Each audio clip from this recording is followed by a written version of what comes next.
Okay, కీర్తన గ్రంథము 119వ అధ్యాయము 3వ వాక్య భాగంలో చూసినట్లయితే అక్కడ how sweet your words to my taste, sweeter than honey to my mouth. నీ వాక్యములు నా జీవకు ఎంతో మధురములు, అవి నా నోటికి తేనె కంటే తీయగానున్నవి. నిజమేనండి, వాక్యాన్ని ఎరిగిన బిడ్డలు వాక్యం కోసము పరిగెత్తుకొని వస్తారు. అర్థమవుతుందా? కాబట్టి ఇక్కడ వాక్యాన్ని స్వీట్గా పోల్చాడు, తీయగా పోల్చాడు, తేనె కంటే మధురముగా పోల్చాడు వాక్యాన్ని. మనం గమనించాలి.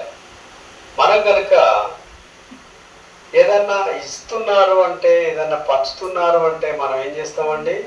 పరిగెత్తుకొని వెళ్తామండి. ఎందుకు వెళ్తాం పరిగెత్తుకొని?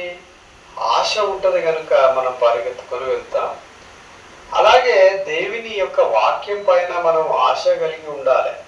అందుకనే ఇదే దేవుని యొక్క వాక్యము సెలవిస్తున్నది, ఆశ కలిగిన ప్రాణిని తృప్తిపరిచే దేవుడు. నువ్వు ఆశ కలిగి ఉంటున్నావా? దేవుడు నీకు తృప్తిపరుస్తాడు. మరి తృప్తి లేని జీవితము జీవిస్తూ చల్లగనైనను వెచ్చగనైనను లేకపోతే నులువెచ్చగనైనను ఈ 3 రకాల ప్రజలు మన సమాజంలో సంఘములో ఉంటున్నారు. ఉంటే చల్లగనైనా ఉండు, ఉంటే వెచ్చగనైనా ఉండు. నులివెచ్చని స్థితిలో సమాజం అంతా కూడా బ్రతుకుతున్నారు. అది సరి అయినది కాదు అనే విషయాన్ని మనం తెలుసుకోవాలి. కనుకనే ప్రియ దేవుని బిడ్డలారా, నీ వాక్యములు నా జీవకు ఎంతో మధురములు. దేవుని యొక్క వాక్యం అనేది ఆయన జీవకు, ఆయన నాలుకకు చాలా మధురమాట, చాలా టేస్ట్గా ఉంటుందట, చాలా తీయగా ఉంటుందట. తేనె కంటే కూడా మధురము అని ఇక్కడ రచయిత రాస్తున్నట్టు, అవి నా నోటికి తేనె కంటే తీయగా ఉన్నవి. ఏంటి అవి? దేవుని యొక్క మాటలు, దేవుని యొక్క వాక్యము. చూడండి, మనం స్వీట్ చూసినట్లయితే తీయగా ఉంటుంది. అలాగనే మనం ఖర్జూరను కనుక తిన్నట్లయితే అది కూడా తీయగానే ఉంటుంది. మనము పంచదారను తీసుకున్నట్లయితే, చక్కెరను తీసుకున్నట్లయితే అది కూడా తీయగానే ఉంటుంది. అలాగే బెల్లాన్ని తీసుకున్నా కానీ అది కూడా తీయగానే ఉంటుంది. ఇంకా అన్నిట్లో తీయదనంలో ఇంకా మెరుగేదయ్యా అంటే తేనెను పోల్చాడు ఇక్కడ. ఎవరు? గ్రంథకర్త. తేనె తేనె తేనె తీయగా ఉంటుంది అని తెలియజేసినట్లుగా మనం చూస్తున్నాం. మరి స్వీట్లో తీయగా ఉన్న దాంట్లో ఎన్నో తీయగా రకాలుగా ఉంటాయి. చాక్లెట్స్ ఉంటాయి, చక్కెర ఉంటుంది, ఇంకా వేరే కొన్ని పిండి పదార్థాలన్నింటిని కూడా మనము చక్కెరగా తీయగా చేస్తాము. అలాగే మరి ఈ తీయగా ఉన్న వాటన్నింటిలో కూడా వాక్యాన్ని దేనితో పోల్చాడండి? చెప్పండి.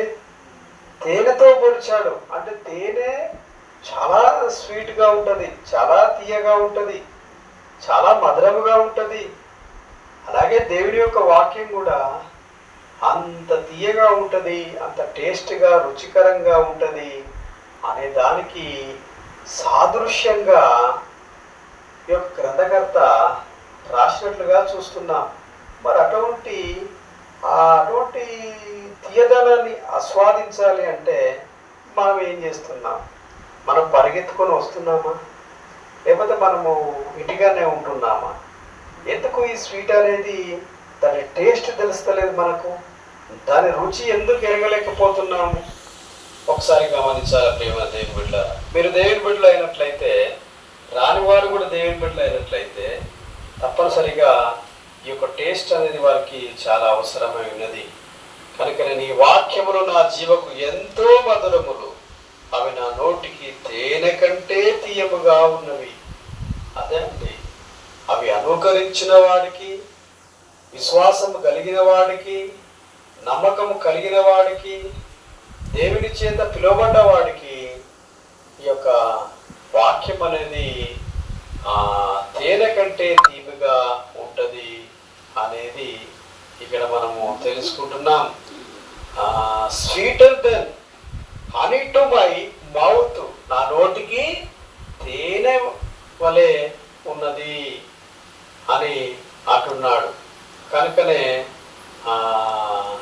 How sweet are your words to my taste, నీ వాక్యములు నా జీవకు ఎంతో మధురములుగా ఉన్నవి అంటున్నాడు. కింది వచ్చిన భాగాలలో స్వీటర్ దెన్ హనీ, హనీ అంటే ఏంటిది? తేనె.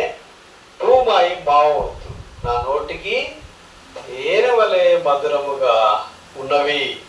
దేవుని యొక్క వాక్యం అనేది ప్రియులారా, వాక్యం కోసం మనం వేగిరత కలిగి ఉండాలి, వాక్యం కోసం ఎదురు చూడాలి, వాక్యాన్ని వినేవారిగా ఉండాలి. అలా వినేవారిగా ఉన్న వారికి వినుట ద్వారా విశ్వాసం కలుగుతుంది. ఆ వినుట క్రీస్తుని గురించిన మాట వల్ల కలుగుతుంది. క్రీస్తుని గురించిన మాటలు మనకు దొరకాలంటే చాలా కష్టము. ఈరోజు రాని వారంతా కూడా క్రీస్తు మాటలు ఎక్కడో అక్కడెక్కడ వింటున్నారు, కానీ లైవ్లో వింటున్నారా లేదండి? నేరుగా చూస్తున్నారా, వింటున్నారా లేదండి? ఒకసారి మనం గమనించాలి.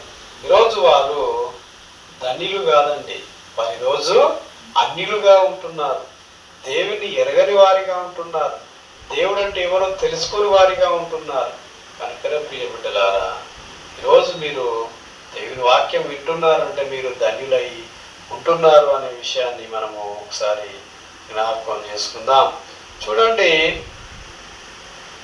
నీ ఉపదేశం వలన నాకు వివేకము కలిగెను, తప్పు మార్గములన్నీ నాకు అసహ్యములాయను. నిజమేనండి.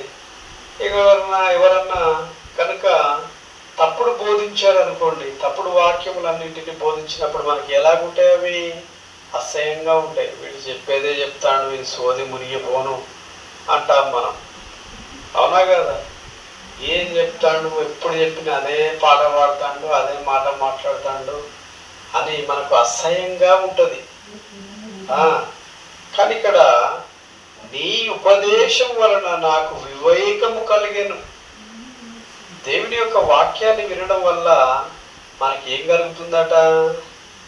వివేకం కలుగుతుందట. మొట్టమొదటిగా వినడం ద్వారా ఏం కలిగిందమ్మా? విశ్వాసం కలిగింది. రెండవదిగా ఆయన ఉపదేశం వినుట ద్వారా వివేకం కలుగుతుంది. వివేకం అంటే మంచి తెలివి, జ్ఞానము, బుద్ధి, ఇవన్నీ కూడా వివేకానికి నిదర్శనములై ఉన్నవి అనే విషయాన్ని మనం తెలుసుకోవాలి. అలాగే ఏమంటున్నాడు? తప్పు మార్గములన్నీ నాకు అసహ్యములాయను. ఈ గ్రంథకర్తకు తప్పు మార్గములన్నీ ఏమవుతున్నాయట? అసహ్యంగా అవుతున్నాయట. ఇర్మియా గ్రంథకర్త 23వ అధ్యాయములో వచ్చిన భాగము 29వ మాటలో అంటాడు కదా, అక్కడ దేవుని వాక్యము గురించి అమ్మా, దేవుని వాక్యం గురించి కీర్తనకారుడు ఏం తెలియజేశాడు?